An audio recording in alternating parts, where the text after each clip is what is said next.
রাজনৈতিক সম্পর্ক খারাপ থাকার কারণে ভারত ও পাকিস্তান এই দুই দেশের দ্বিপাক্ষিক সিরিজ বন্ধ। তাই এই দুই দেশের ক্রিকেটের 22 গজে লড়াই দেখার জন্য দর্শকদের তাকিয়ে থাকতে হয় কোনো আইসিসি টুর্নামেন্ট বা এশিয়া কাপের দিকে। সামনেই এশিয়া কাপ শুরু হতে আর বাকি নেই বেশি দিন।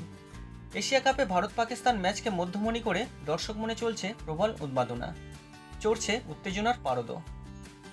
বাচ্চা হোক বা পৌর, সকল শ্রেণীর দর্শকরা অপেক্ষারত 14 সেপ্টেম্বরের, কারণ ওই দিনই ভারত পাকিস্তান মুখোমুখি হবে দুবাইয়ের 22 গজে।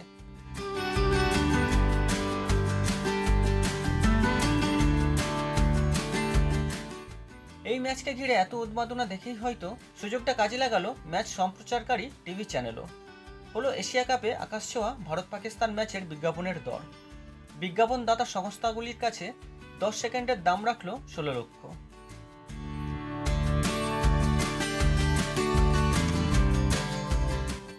পহেলগাঁও হামলার পর ভারত পাকিস্তান ক্রিকেটীয় সম্পর্ক কোন খাতে বইবে সেটা এখনও স্পষ্ট নয়।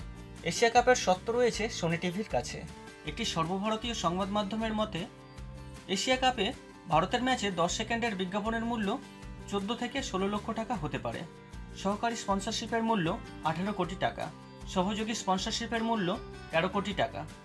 যদিও উত্তপ্ত পরিস্থিতিতে আদৌ ভারত পাকিস্তান ম্যাচ হয় কিনা সেদিকেই সবার নজর থাকবে। সম্প্রতি লেজেন্ডস লিগে ভারত পাকিস্তান ম্যাচ বাতিল হয়েছে। সেমিফাইনালে আফ্রিদিদের বিরুদ্ধে নামতে চাননি যুবরাজ সিং ও শিখর ধাওয়ানরা। এশিয়া কাপে কী পরিস্থিতি দাঁড়ায় সেটাই এখন প্রশ্ন। আগামী 9 সেপ্টেম্বর থেকে 28 সেপ্টেম্বর পর্যন্ত চলবে এশিয়া কাপ। সংযুক্ত আরব আমিরশাহিতে মূলত দুটি ভেন্যুতে ম্যাচগুলি অনুষ্ঠিত হবে, যার মধ্যে 11টি ম্যাচ হবে আবুধাবিতে, বাকি 8টি ম্যাচ হবে দুবাইয়ে, যার মধ্যে ফাইনালও আছে।